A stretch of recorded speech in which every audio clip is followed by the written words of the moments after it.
रास्ते में गुजरने वाली राहगीर ख़वातीन हैं, उनको पकड़ पकड़ के उनको झंझोड़े नहीं कि बाजी आ जाओ, रिक्शा जो है तैयार है, भरी हुई है सवारियों से, ये है वो है।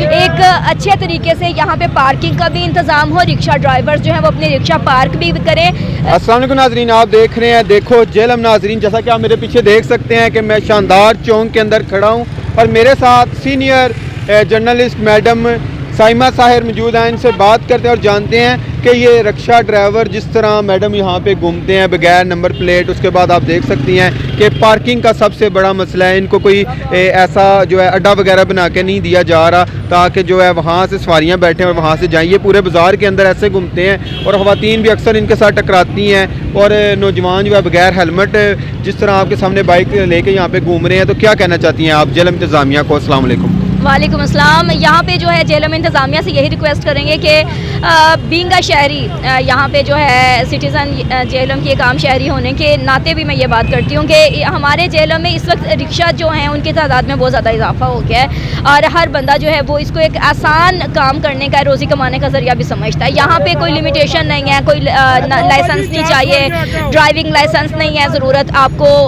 नंबर प्लेट भी नहीं लगी हुई तो चलेगा। उसके अलावा आपको कोई रोकने टोकने वाला नहीं है, आपकी स्पीड की कोई लिमिटेशंस नहीं है, आप जितना भी आप ओवर स्पीड में आप चला रहे हैं तो ठीक है चलेगा।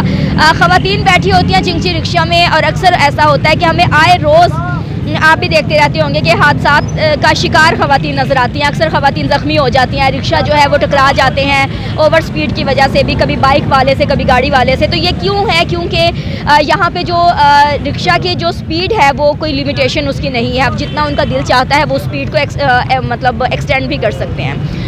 यहाँ पे जो है कम से कम चालान जो है इस मसले का हल नहीं है। यहाँ पे कुछ रूल्स होने चाहिए और कुछ सख्ती होनी चाहिए ताकि एक अच्छे तरीके से यहाँ पे पार्किंग का भी इंतज़ाम हो, रिक्शा ड्राइवर्स जो है वो अपने रिक्शा पार्क भी करें। रास्ते में गुजरने वाली राहगीर ख़वातीन हैं, उनको पकड़ पकड़ के उनको झंझोड़े नहीं कि बाजी आ जाओ, रिक्शा जो है तैयार है, भरी हुई है सवारियों से, ये है वो है।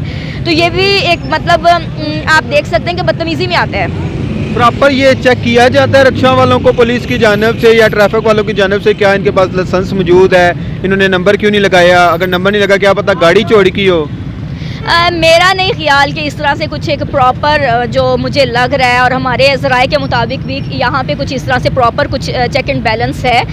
क्योंकि यहाँ पे मैं देख रही हूँ कि अभी भी जितने रिक्शा हमारे सामने से गुजरे किसी रिक्शा पे भी नंबर प्लेट नहीं है और इसके अलावा बहुत कम आपको रेयर केसेस हैं जहाँ पे आपको नंबर प्लेट्स लगी हुई नज़र आएंगी। बहुत रेयर केसेस हैं जहाँ पे आपको रिक्शा ड्राइवर्स के लाइसेंस बने हुए नज़र आएंगे। यहाँ पे सिर्फ इतना ही उनके लिए इत्मीनान काफ़ी होता है कि उनका अगर चालान हो गया तो सारा दिन फिर वो आज़ाद हैं, ओवर स्पीड कर सकते हैं, ओवरलोडिंग कर सकते हैं, जिसको मर्जी साइड मारें, जिसको मर्जी खींचातानी करें, जिसको मर्जी टक्कर मारें, उनको कोई पकड़ धकड़ नहीं होगी। तो यहाँ पे जो है जेलम इंतज़ामिया को इस हवाले से कोई सीरियस एक्शन लेना चाहिए ताकि इन मसाइल से ख़वातीन, राहगीर ख़वातीन जो है, हमारे जेहलम का बाज़ार बहुत कंजस्टेड है, बहुत महदूद सा है, तो वहाँ पे कम से कम ख़वातीन जो शॉपिंग के लिए आती हैं उनको भी परेशानी का सामना ना करना पड़े। आखिरी सवाल है, मैं आपसे ये पूछना चाहता हूँ कि इतने बड़े प्लाजे बना दिए जाते हैं लेकिन पार्किंग क्यों नहीं बनाई जाती? और दूसरा सवाल आपसे ये है कि जो रेडियो वाले होते हैं क्या इनसे पैसे लेके दुकान वाले बाहर खड़ा करते हैं? इस तरह का कोई मामला भी है?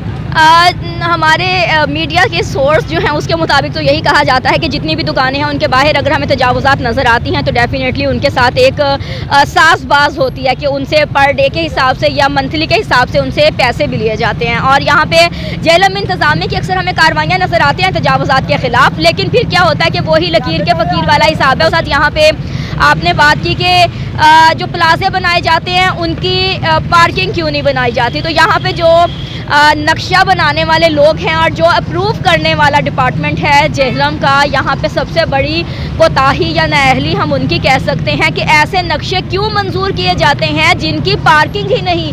यहाँ पे जेहलम में ज़्यादातर मसाइल जो हैं ट्रैफिक के वो इसी वजह से हैं कि जितने भी प्लाजे हैं उनकी पार्किंग नहीं है। तो ऐसे प्लाजों को अप्रूव करने वाले लोग जो हैं वो सज़ा के मुस्तहिक हैं और मेरा ये ख्याल है कि उनके ख़िलाफ़ कानूनी कार्रवाइयाँ होनी चाहिए क्योंकि उनकी वजह से जेहलम का जो छोटा सा ये जो शानदार चौक और जो ये बाज़ार है ये तजावुज़ात की जद में है। ये पार्किंग की वजह से बहुत ज़्यादा जो लिमिटेड हो गया है। जी शुक्रिया नाजरीन, बिल्कुल जैसा कि आपने मैडम साइमा सहर की बात सुनी है, तो इनका भी पेज लाइक करें, 2 डे सहर, जिस पे आए रोज़ जेलम हम आपको दिखाते रहते हैं। तो डिप्टी कमिश्नर जेलम से हम ये सवाल ज़रूर करेंगे कि जनाब आला जेलम को खूबसूरत बनाने के लिए सबसे बड़ा सवालिया निशान ये है कि आप यहाँ पे पार्किंग बनाएं ताकि रक्षा वालों को भी आसानी हो। इसी के साथ अपने मेज़बान बिलाल रज़ा को दे इजाज़त, मिलते हैं नेक्स्ट प्रोग्राम में। अल्लाह हाफिज़।